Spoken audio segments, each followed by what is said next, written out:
Have you heard about China's Shanghai Tower? It's this massive building in China that's supposed to be the tallest in the country. But guess what? There's more to it than just its size. People weren't happy with it and didn't expect any good from it. Why? What are the reasons? In this video, we will explore whether it's actually a success or if it turned out to be one of China's biggest project flops. Let's unravel the mystery of this iconic skyscraper together. The Shanghai Tower is a huge building made of steel and glass that rises above the busy streets of Shanghai. It is known for being very tall and having an observation deck at the top where you can see beautiful views. Others say it is also one of the most environmentally friendly super tall buildings in the world, but not everyone agrees. There are those who believe it is a good representation of China's progress, while others believe it is a bad move. There has been a transformation from empty land to a place of money and tall buildings in a part of Shanghai called Lujiazui Financial District. The skyline is dominated by three impressive towers: the Jinmao Tower, the World Financial Center, and the Shanghai Tower. The Shanghai Tower is the tallest of them all, and it stands at over 600 meters. These buildings demonstrate that China is a rising economic power and wants to be a major player in the world. It was not an easy task to construct the Shanghai Tower. It required intelligent engineers to design it to be so high and look so good. The ground in Shanghai is mostly clay and silt and is not very strong, so the tower had to have a strong foundation. The engineers opted for a design with large columns and a deep foundation mat with many piles. It was a massive undertaking, but they ensured that the tower would be stable and upright. Constructing the Shanghai Tower was not an easy task. They employed a method called slip forming to construct the core, which is the process of pouring concrete as the building rises. The concrete for the foundation was poured in 63 hours, one of the longest in history. Then the core began to rise rapidly, with a new floor being added every 4 days. They made sure it could withstand the wind by twisting the design and using a special frame made of super strong materials. They also ensured that it could withstand earthquakes and typhoons by incorporating dampers and using strong materials. Health and safety was also a concern, with strict regulations to ensure the workers are safe even at high altitudes. The Shanghai Tower was built by the people from all over the world and their skills and knowledge. The soft ground and the tricky design posed challenges to the engineers, but they were able to come up with solutions that worked. The tower is not only tall, but also smartly designed to resist wind and look good. Its shape is not only for aesthetics, but also for minimizing wind pressure. The tower is divided into 9 parts, which makes it more stable and helps it cut through the air better, as proved by many tests in wind tunnels. The exterior of the tower is also pretty interesting. They employed double glazed glass, which not only enhances the beauty of the building, but also helps in maintaining the right temperature inside the building, thus saving energy. There are also garden spaces that introduce nature into the building and make it more environmentally friendly. They even installed wind turbines and systems to collect rainwater, which all contributed to the tower achieving the highest sustainability rating.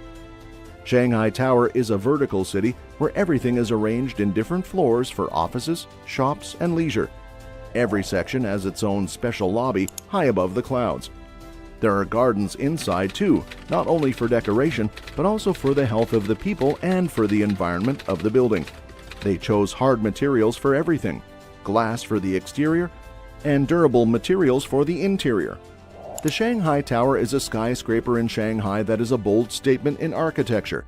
It has the tallest observation deck in the world and claims to be the greenest super tall building in the world.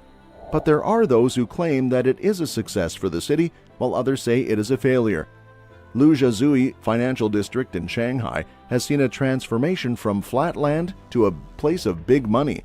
The skyline is filled with 3 amazing buildings: the tall Jinmao Tower, the big World Financial Center, and the super tall Shanghai Tower. These buildings, especially the Shanghai Tower, are really tall, with heights of over 600 meters. They demonstrate the progress of China's economy. This place was once quiet, but now it is full of business and new ideas. The Shanghai Tower was designed to be not only impressive, but also useful, and it was a challenge for engineers because of its height and twisty shape. It is not just any building, It is a symbol of China's growing influence in the world economy and thus makes Lujiazui stand out even more. The main structure of the Shanghai Tower was constructed using the slip-forming method, which allowed them to pour concrete as the tower was being constructed. It took 63 hours to pour the foundation. But once that was done, the tower started growing at a rapid pace, with the new floor being added every 4 days. They also made the tower to twist a little, which reduced the force of the wind on the tower by 24%. They ensured that the weight was supported by the core and a special frame made of strong materials.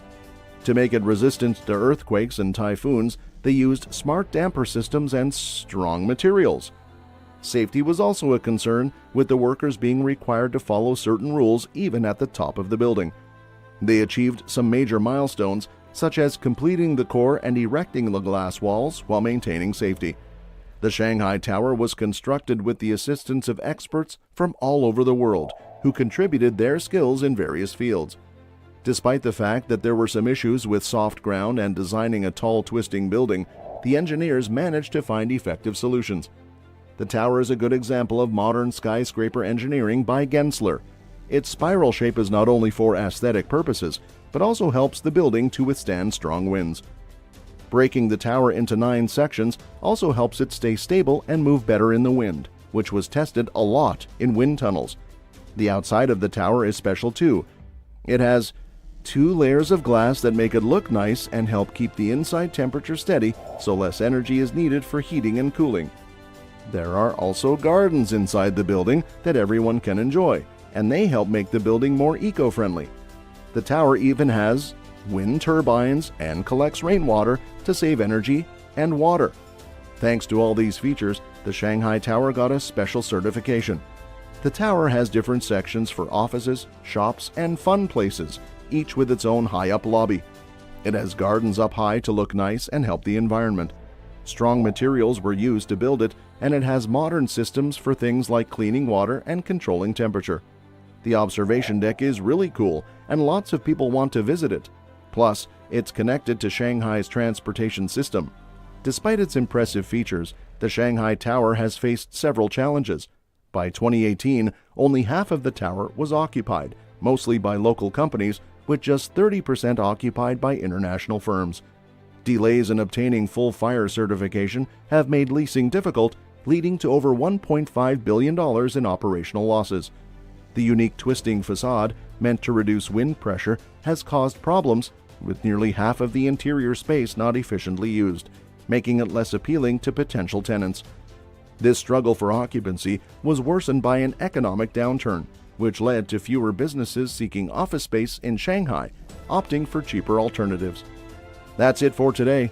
I think the Shanghai Tower, despite its impressive height and skyline dominance, hasn't reached its full potential as a bustling center for business and innovation. With low occupancy rates and financial challenges, it shows that even the grandest buildings can struggle with market forces and regulations. However, the story of the Shanghai Tower isn't set in stone. It's still evolving as part of China's urban development. Its future success and impact on Shanghai's ecosystem are yet to be determined by economic and temporal factors. Comment down your thoughts on this. Until then, next time.